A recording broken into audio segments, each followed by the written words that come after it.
Superintendent from District 200, and it's my pleasure to do a couple of things here to kick the evening off. One, to welcome you, kind of give you a little sense of what this evening is going to be about, and then I'm going to be introducing one of the partners of District 200 who's going to help us with the first part of this evening, and Steve Turks from Perkins and Will.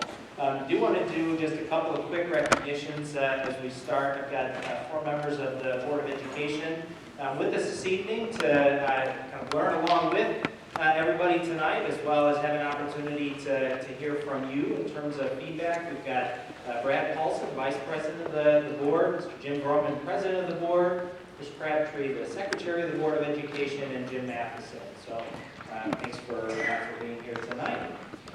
So a little bit about what this evening is going to be about. So over the course of this year, kind of starting back in September and going through February, we've got our 4th facilities engagement plan. Kind of the sequence of topics in our first meeting, we kind of talked a little bit about why a facility master plan, why are we doing that in District 200, what's changed within the district, a little bit about just kind of what got us to this point. Between the last session, actually prior to the last session, but up until this point, we've been working through a series of the facility assessments, and so tonight is really about reporting out kind of the initial findings of the assessments that have been done within our buildings. And so what tonight is not going to be is a lot of discussion around specific solutions, as much as what are we finding in terms of kind of themes and needs within our building. That's going to happen in 2 ways tonight. One, through kind of about a 20-25 minute opening session in here, where we're going to address some of those district-wide themes, and then you're going to have an opportunity to go out into the commons and visit a couple of specific building tables to learn about some of those findings at specific buildings. We've really set the evening up so you'll have an opportunity to visit with 2 different buildings. But I do want to tell you that if you have an interest in learning about the 3rd or 4th buildings, we do have plenty of kind of topic sheets that you're going to get, and you are welcome to take additional sheets as you leave. But we're going to come back in just a minute, not just a minute, but we're going to come back kind of at the end of this opening session and just tell you a little bit more about how those conversations are going to work. So again, what we're going to do tonight, spend a little bit of time just kind of recapping some of the future-ready learning, and then addressing the initial findings from across the district.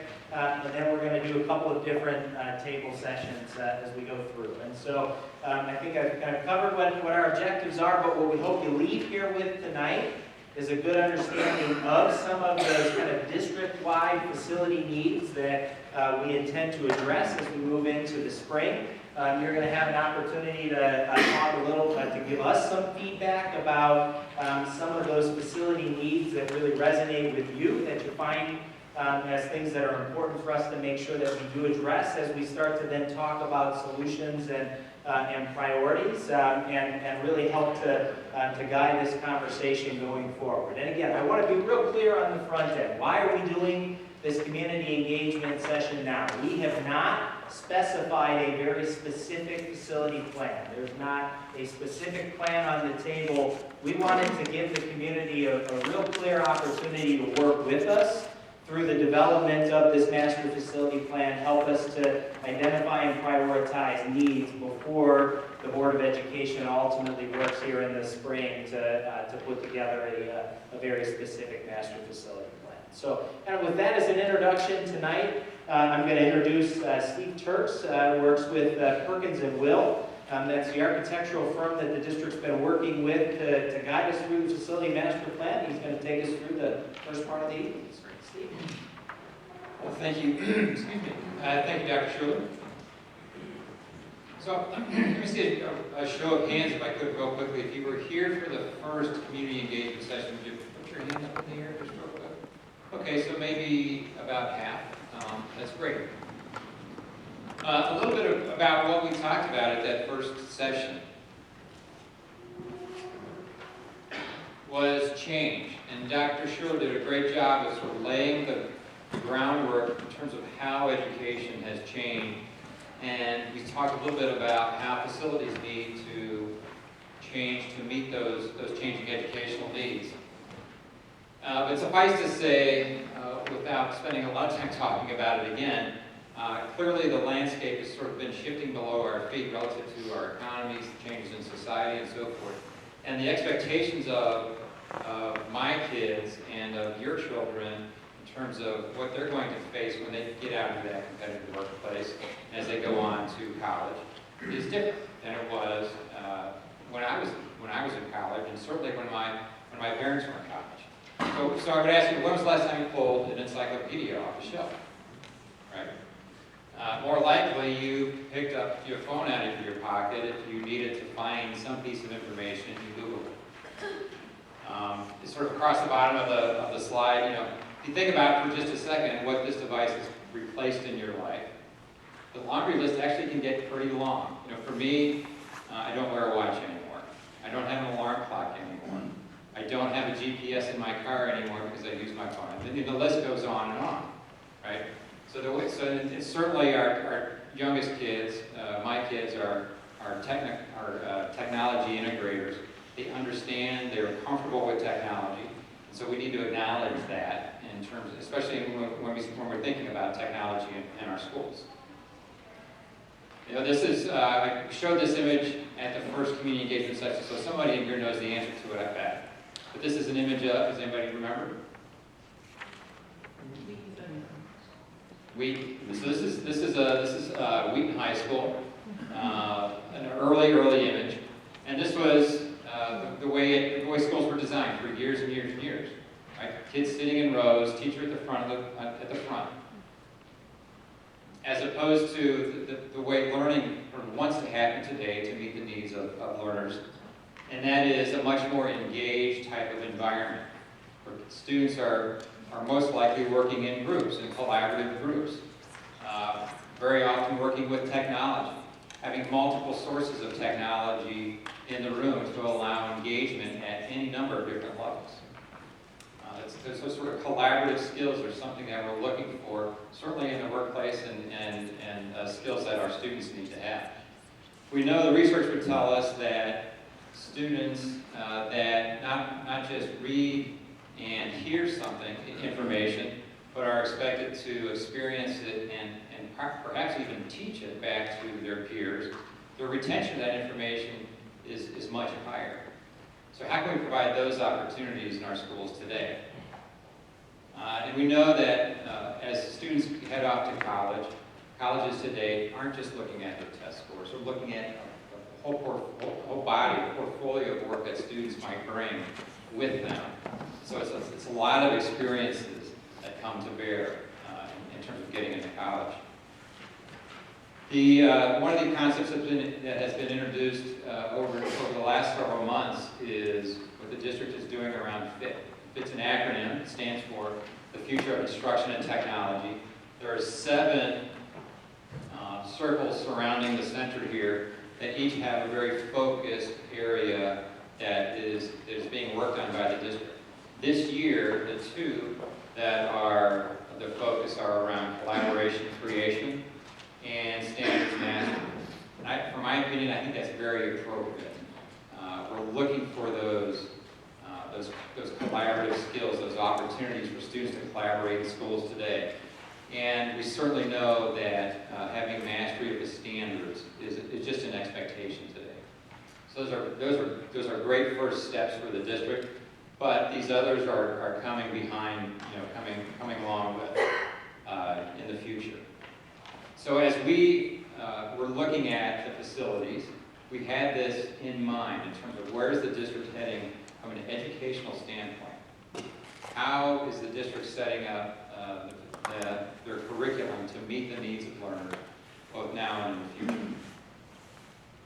So with the guiding principles that were developed earlier this summer and the FIT guide, we set out and did an educational adequacy assessment of all the district's facilities. So we really used the guiding principles and the FIT guide as sort of the lens that we looked at each individual building. These, as just a reminder, are the are the 5 guiding principles that that were developed, that we presented at the first community engagement session. One of the activities we asked you to do was to help us prioritize, from your point of view, from the community's point of view, how these might rank for you. And we had a wide geographic diversity in terms of folks that took that survey. And this represents the results. So you can see there are 2, and what we asked was, on a scale of 1 to 5, rank these for us. Now, not that each one of them got 1, 2, you didn't rank them 1, 2, 3, 4, or 5 individually. Each one was ranked on its own, so each one could get either from 1 to 5, okay? So the 2 that got the highest ranking were create environments that are flexible and encourage collaboration and creativity. And the one here, be fiscally responsible, efficient, and sustainable. Less critical to the folks that took the survey was this one in purple, allow parity across the district. The other 2 are right up there, 3.8 and 3.9. So as I look at this, it feels to me like all of these are up there in terms of importance, perhaps parity less so. Okay? So this was important for us to understand, again, as we went and looked at the district's buildings. The educational assessment, as Jeff mentioned, is one piece of the puzzle. Physical adequacy assessment was done several years ago. That information is in hand. Again, that looks at bricks and mortar, roofs, mechanical systems, plumbing, and so forth. What we were looking at really was how does the educational environment align with where the district is heading relative to the fit guide and relative to the guiding principles. There are any number of physical characteristics in the building, in a school building, that have an important role to play relative to the quality of that environment. So if you think about things like, and you've been in this situation before yourself, I'm sure, where it's too hot or it's too cold, right? Learning falls off. Or if you can't hear what's being spoken, learning isn't at its peak. And so whether we're talking about indoor air quality or acoustics, all of these physical characteristics come into play. And so from a big picture standpoint, as Jeff mentioned, you'll get the details, be able to drill down the details out in the commons after this overview.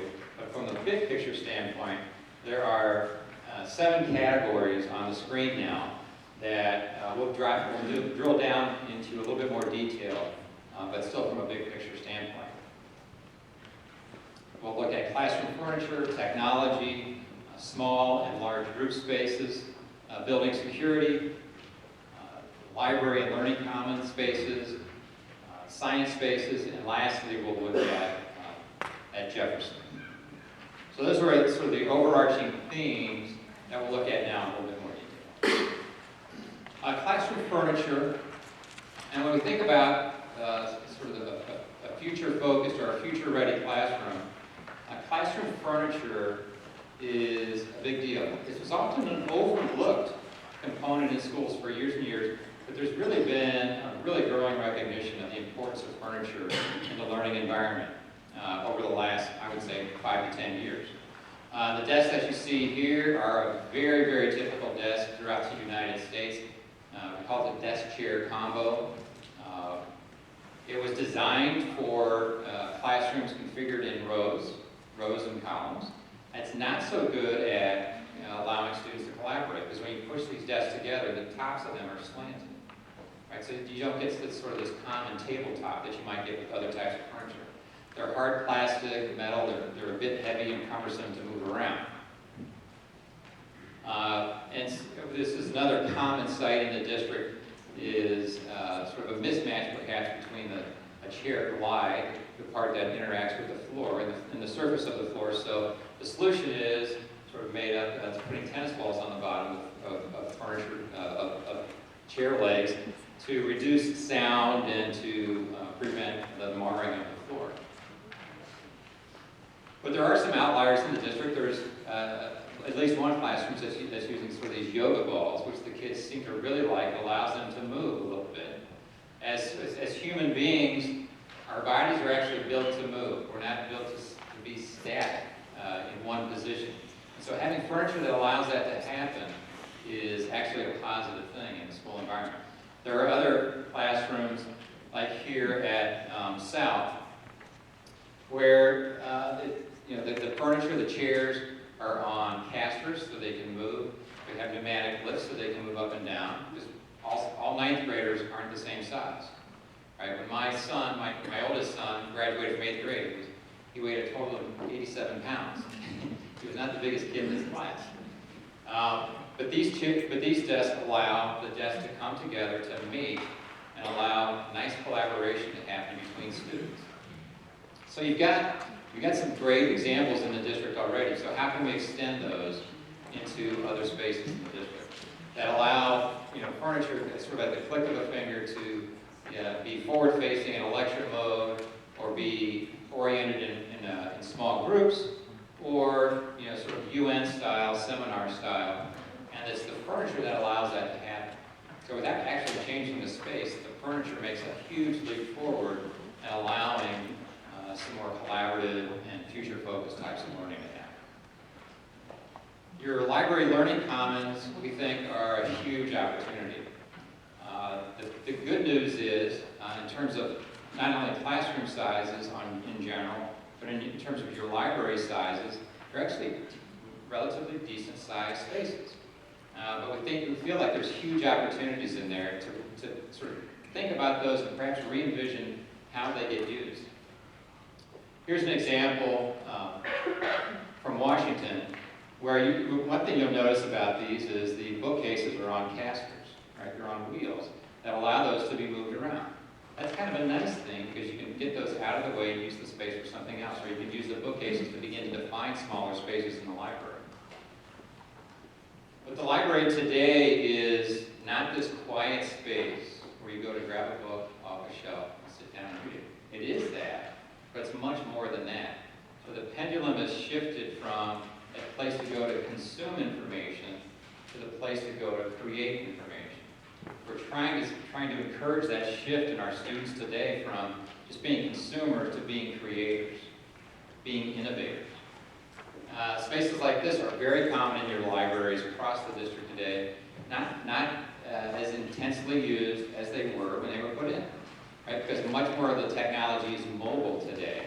So we think there's huge opportunities in these types of spaces to have more collaborative and creative type spaces. There's a huge movement afoot in schools today in spaces that are called maker spaces. These are spaces where students make things as sort of active, engaged learning. And so we think there's huge opportunities in the media centers in general for those types of spaces. But again, there are some interesting things happening in your library learning centers today, like at Whittier. You'll notice a number of monitors, flat panel monitors, smart TVs on the walls, small marker boards next to them, flexible furniture that allows the furniture to be nested together to allow students to work in collaborative groups, right? They can put 4 laptops on a table, they can get their presentation or whatever's on their screen up on the projector, allow those students to collaborate together, right? Again, those are skills that are crucial skills for students to have today and for their success in the future. Very similarly, at Wheaton North, this sort of collaborative technologies that have been put in place, and these are very popular with the students. So we think sort of extending some of the good things that have happened, along with perhaps some other ideas as well, are real opportunities. This is a renovation of an existing space. It was not a library or learning commons before this. It was a different space. This is for 5th and 6th graders. So it's younger students, middle school age students. And again, it's really about this pendulum swing from the place to go to consume information to the place to go to create information. And not just physical objects, but digital objects, if you will, right? So there's a student note in the back, there's a green screen room.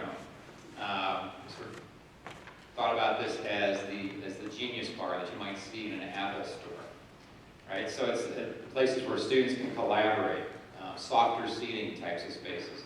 So it's a social space. It is a space to go get a book and sit down and read a book, but it hosts any number of other types of activities as well. The science labs, Illinois as a state is moving forward with the next generation science standards, and so we need to be thinking about that relative to the science labs in the district. Traditionally, science labs were designed to sort of do a lab on this part of the space and do lectures and learning, directed learning in a different type of space, the other half of the space. Forward here. So you'll notice here, sort of fixed lab stations, not very flexible in that regard. But there are, again, examples in the district where flexibility was thought about. This has utilities around the perimeter. The tables have wheels that allow either the tables can be gained in the middle, they can be pushed over to the edge to allow labs to happen and connections to utilities, gas and water and those types of things. Another example from a different project, not within District 200, where you notice sort of a similar thing with utilities around the perimeter, tables that are light enough to be moved, furniture, chairs that can be moved very easily. And this happens to be a lab space here, a 400 square foot science project space. So if you have a longer term project, you can have that happen in science as well, right? So it's not a scheduled space. So it allows a multitude of different types of things to happen, just really from the the ease of opening an operable partition. So opportunities like this exist in District 200 today. And instructional technology is a really important component. As I mentioned earlier, our students today, my kids, are digital integrators. They interface amazingly well with technology. They use it to collaborate with their friends. They use it to collaborate with people that they don't know. So paying attention to technology in the school environment is really critical. So one of the things we noticed that there's a variety of different types of technology at play in the schools today.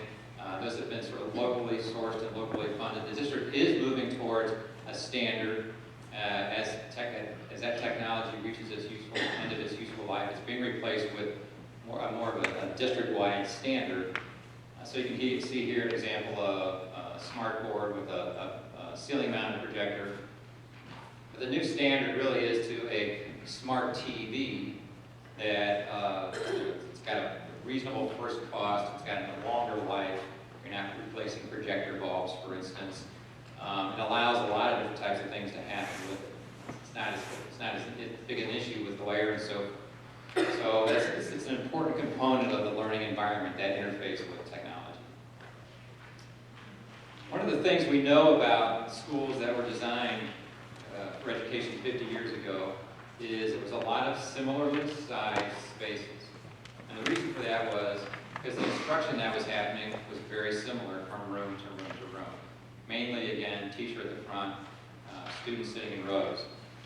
We know today that that's no longer, that's one way to do it, it's just not the only way to do it. So getting students in those small collaborative groups is really important, as well as finding spaces for larger groups.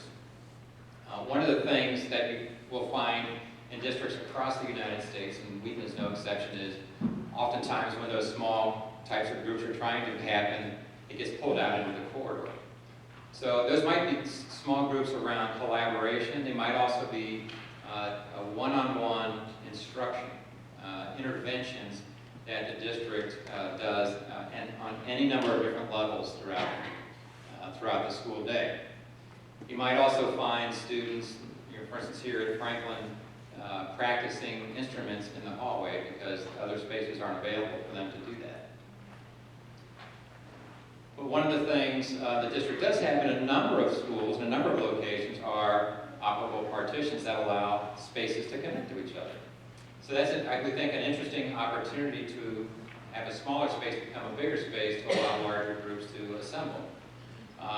We don't see those partitions getting used that much. One evidence of that would be, a bookcase sitting in front of it. But there are definite opportunities for that to happen. So part of the good news is, in earlier renovations of your buildings, somebody was thoughtful about, we may just not want 25 student classrooms. We may at some point want to put 50 students together in a double-sized classroom. Or we may want to gather a half a dozen students together in a small group space. So you'll find these small group type spaces in any number of your schools throughout the district. So we see that as a real positive. Sometimes those spaces, however, have been co-opted to other uses. They might be sometimes used for storage, sometimes used for office spaces, sometimes for both.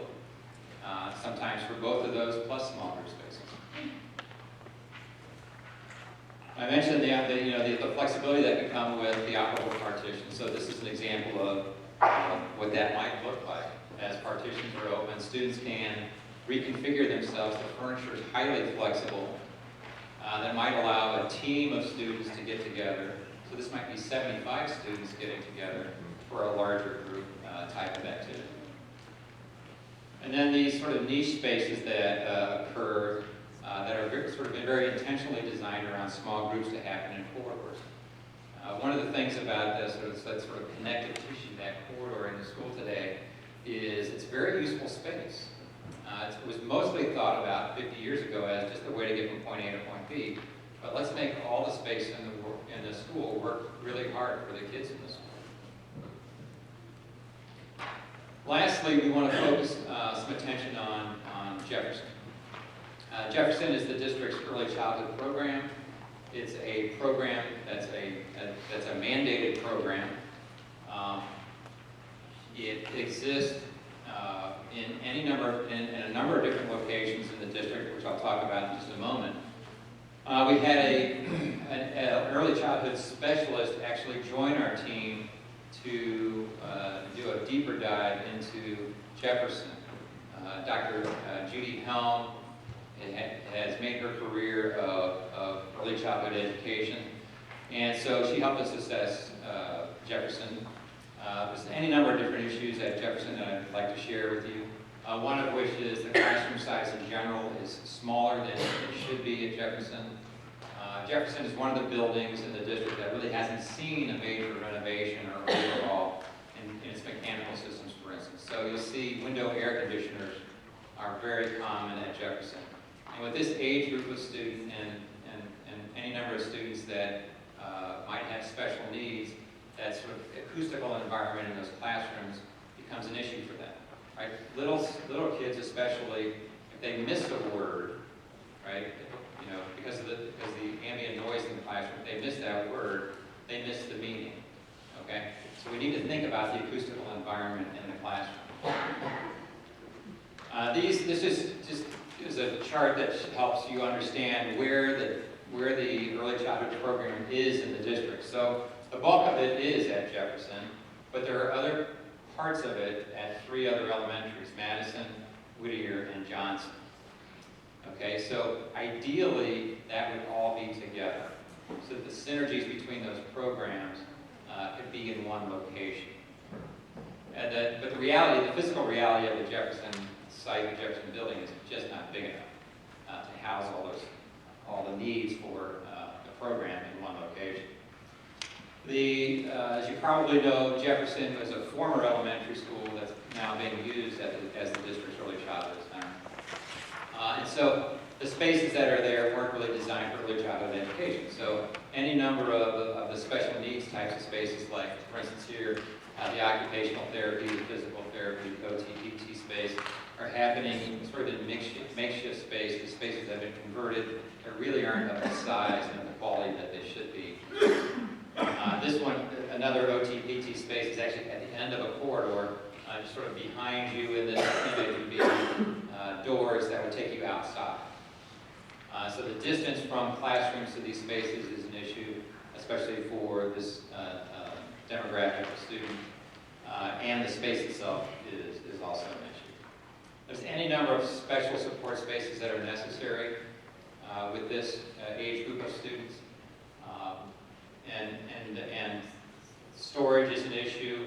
You'll note that the toilet rooms, the public toilet rooms at the school are used. There's one of the entire wings of the school doesn't have in-classroom toilets. toilet rooms, and so those students would go to the toilets, the public toilets in the hallway, so that's a bit of a distance. And if you had a toddler at home and they gotta go, they gotta go. So sometimes that can be an issue. But there's also other things that happen in the toilet rooms.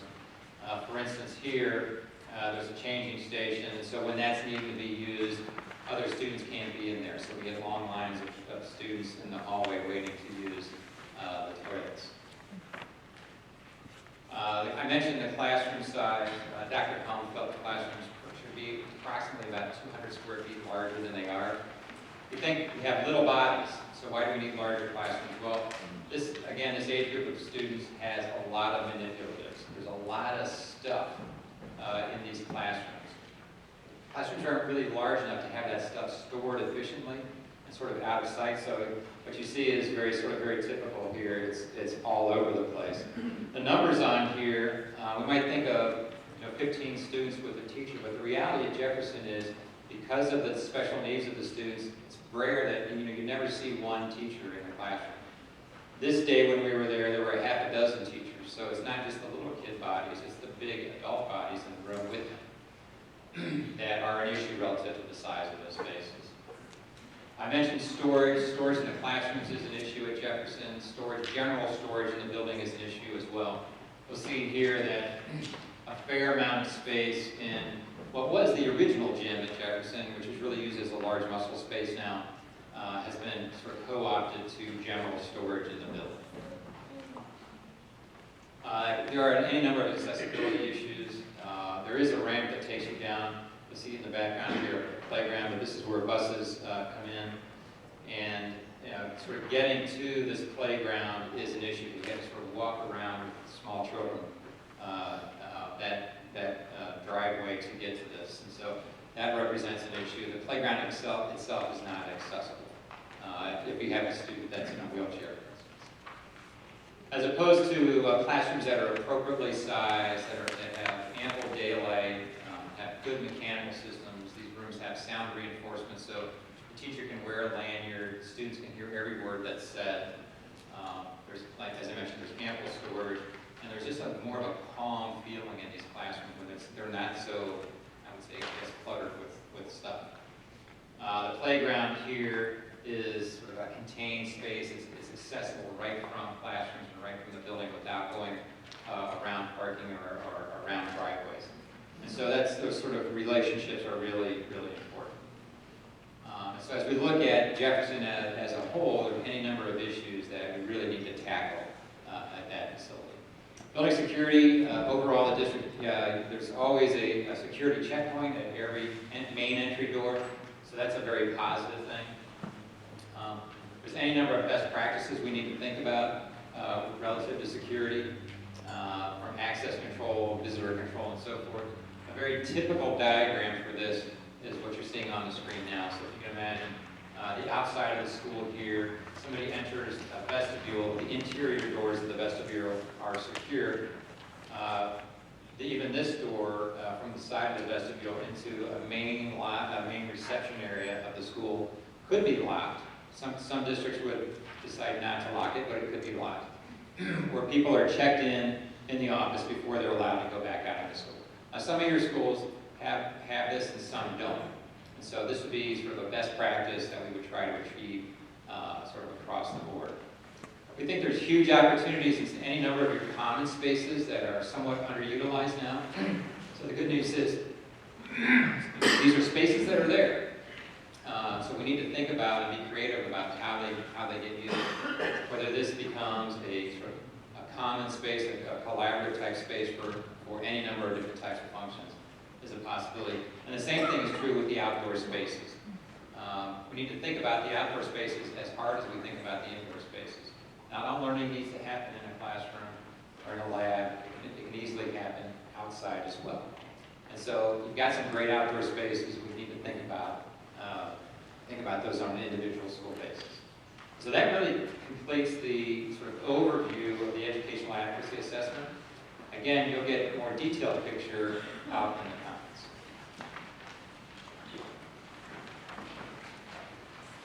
Thanks, Steve. So Here's what we're going to try to do now as we transition into the building tables and building conversations.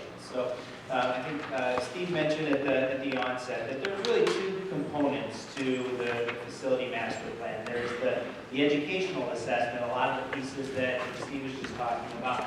And there's also that physical assessment. And as the puzzle piece comes together, that's what really forms the overall master facility plan. And so you're going to have an opportunity now to go out into the commons and actually visit with two buildings in specific. I would encourage you again, if you have an interest in paying a visit perhaps to a third, but at least get some information. I highly encourage you to perhaps visit Jefferson and make sure that you do continue to learn a little bit more about that space. But when you go to each of your table groups, the tables are marked out in the commons. When you checked in, you probably got two different colored tickets. The first one I think is green. The second one is kind of a beige, brown color. The first table you're going to go to is the green ticket that you got. When you get there, the building principal is going to be there to kind of guide you through those building-specific needs. So again, what we gave you is kind of a broad-based need across the district, but then now to get drilled down a little bit more to the individual building level. So you have a chance to learn a little bit more, and then also give some feedback on some of the things that you hear in terms of understanding, what do you hear that concerns you? What are some of the good opportunities that you hear? Because our next step is going to be to take these findings now and begin to turn them into potential solutions, facility needs that we want to address as part of the master facility plan. And so about halfway through we're going to kind of watch the time here. We do still want to honor our end time tonight of 8:30. So about halfway through kind of the time out there, we'll give you a little signal and give you a transition to your second table group. And then we'll come kind of right at the end of the evening and give you some final instructions on giving us a little bit of feedback. So with that said, that's it for the first part. I'm going to encourage you now, if you locate that green ticket and start to make your way out into the commons to your first table conversation. We want to get you out there.